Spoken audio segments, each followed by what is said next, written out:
let's talk Faith in the Fallen series. Oh, you should all read this series, and I'm not fucking kidding. I cannot promote this thing enough.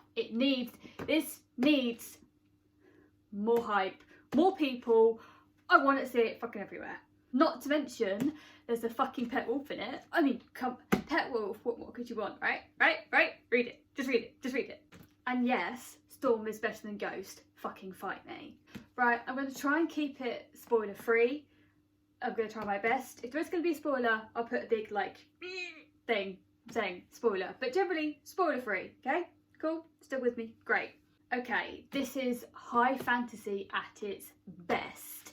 Okay, well, maybe not, but it's still fucking good, right? This is like my top 5. He's like, Gwyn's up there with Robin Hobb, who are just below Tolkien to me, so fucking good, right? Set in the Banished Lands, we follow multiple POVs from nice honourable people to downright horrible people. Like, think George R. R. Martin, shitty people, right?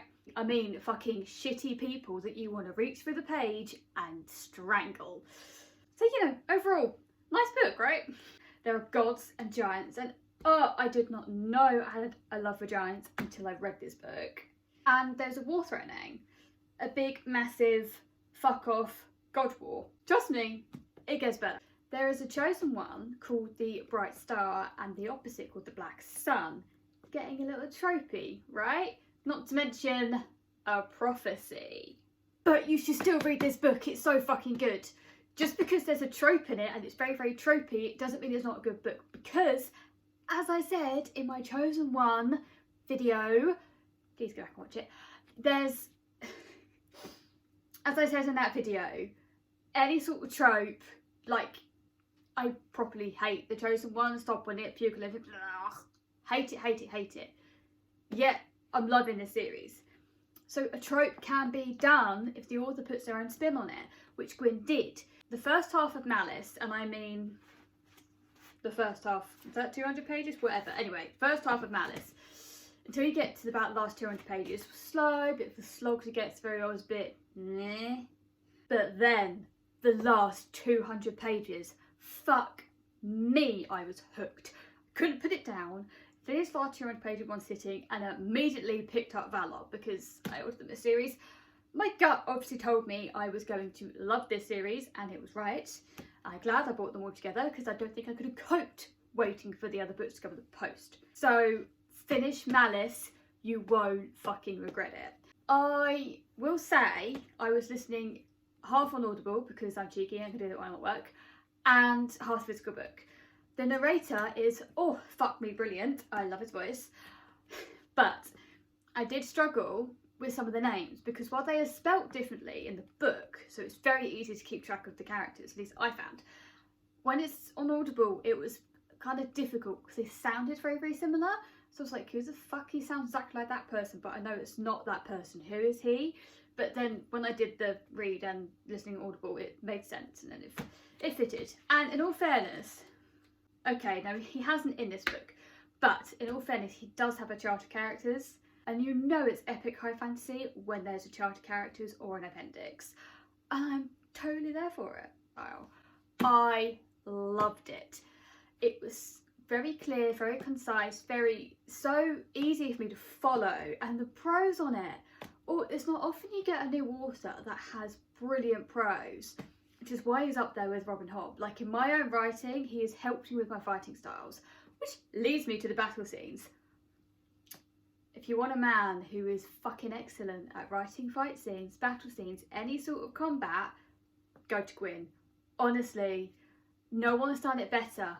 No one.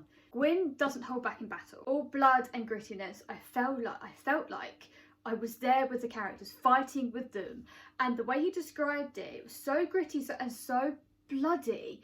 I actually felt a bit sick, like, fuck, that actually happened, and I love that depiction of it. To me, Gwyn, it almost is like Gwyn plucked that point in history out and described it as it is. No fluff, no flowery descriptions, just it's war, it's horrible, it's bloody, it's gritty, people die, and yeah, it was like a Viking-esque feel into this, especially with Veridus and Nessera at the beginning of it, because you have like the whole beginning of the Shield Wall comes into this, and oh, loved it, absolutely loved it.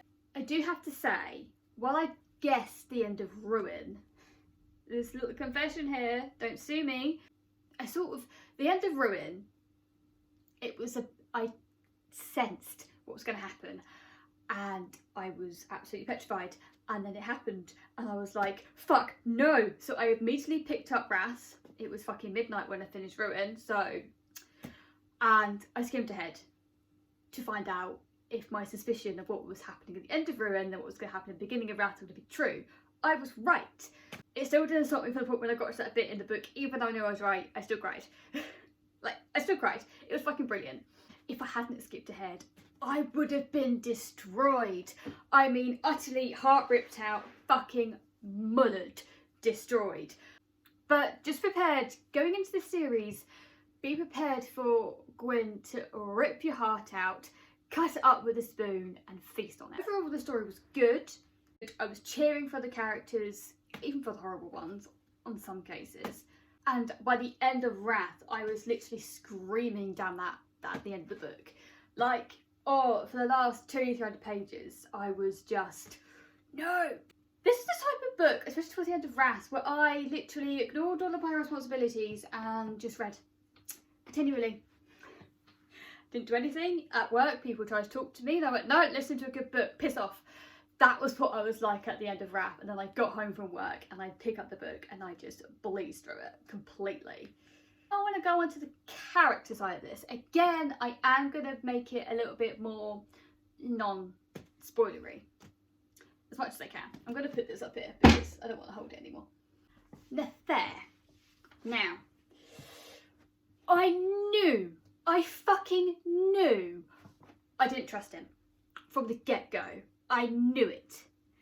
I'm not going to say more than that. There was just something about him. I was like, you're a little fishy little cunt. But I loved. Okay, I did and I didn't. Loved Veridus and Nessera's relationship. At first, I thought Veridus was a bit naive and too trusting too quickly. I don't know if that's just my personality, because I'm not a very trusting person, but again, that loyalty that they both have with each other, especially on Veridus' side, more so on Veridus' side, it was just brilliant. I loved that side of it and that side of his character.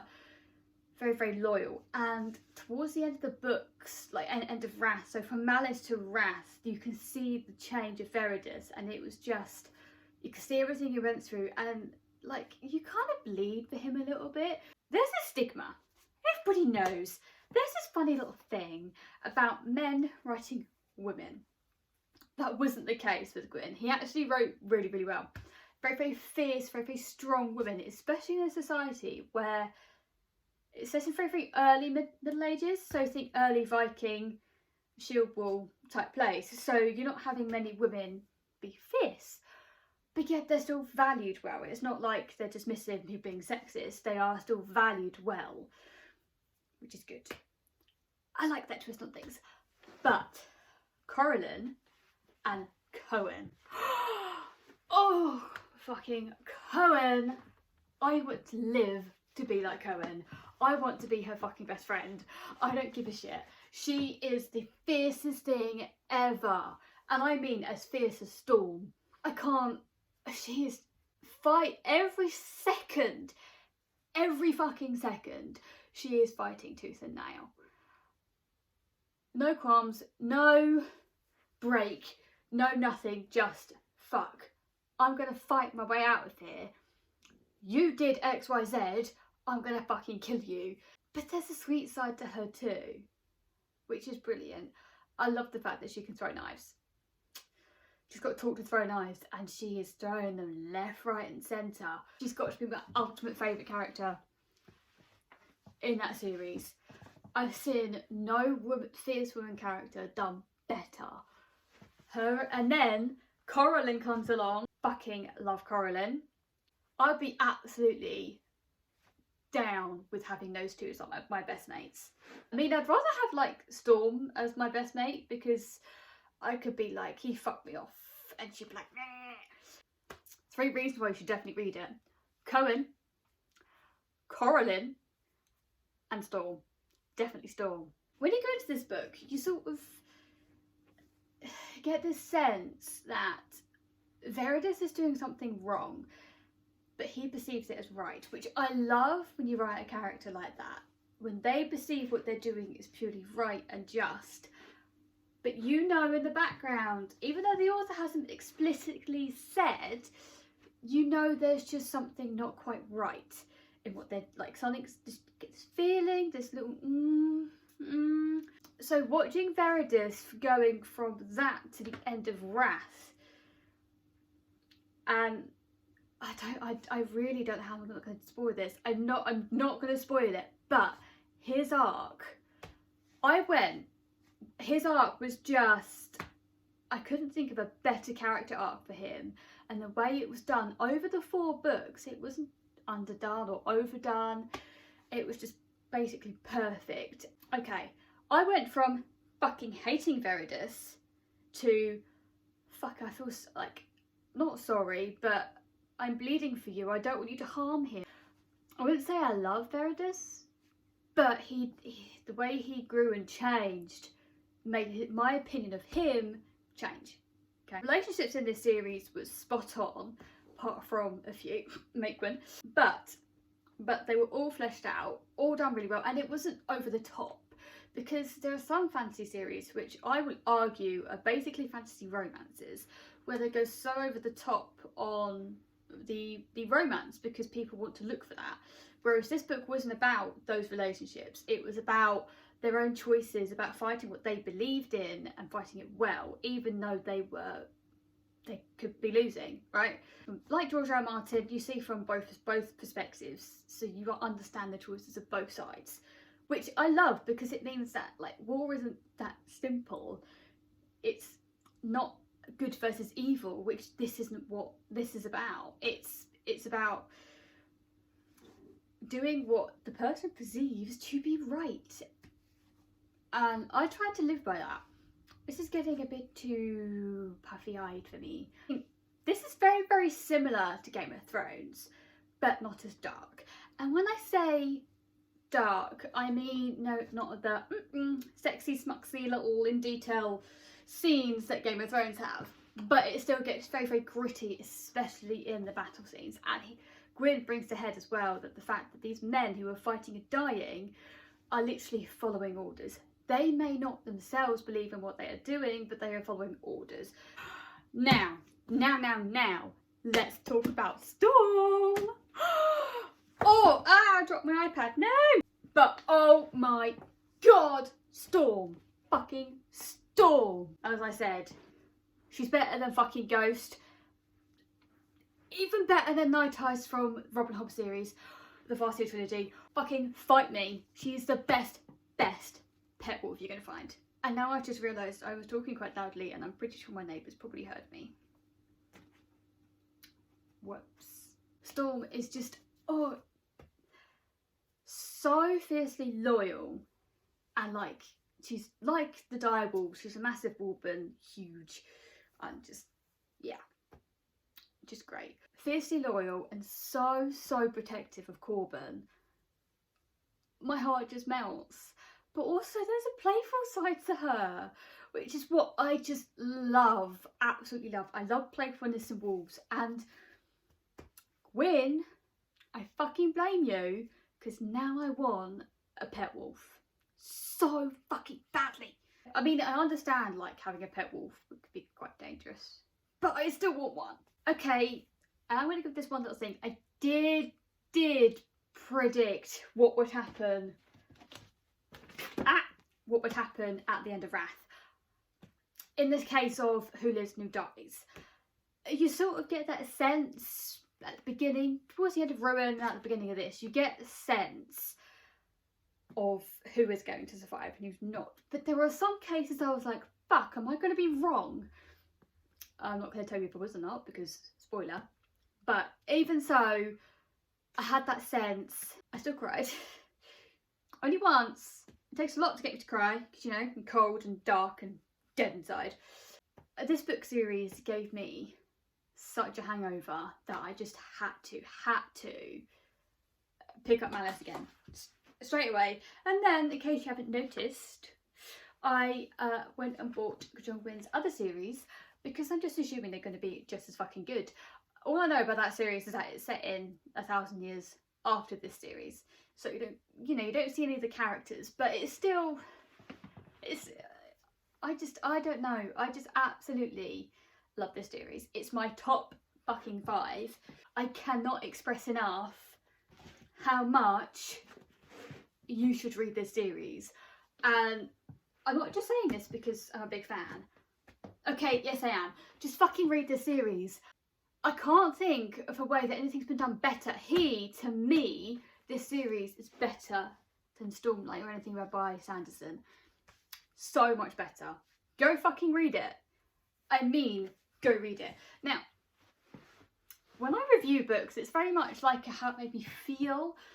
There are like some critical things, small little things in Malice that probably could have been done better. Like the whole make-win relationship thing. But you're not going to like a book perfectly unless it's Lord of the Rings. And that's a very, very big mantle to live up to. So, as a series, he executes it very, very well. They all tie together very well. Each character got their ending and it didn't feel like it fell short.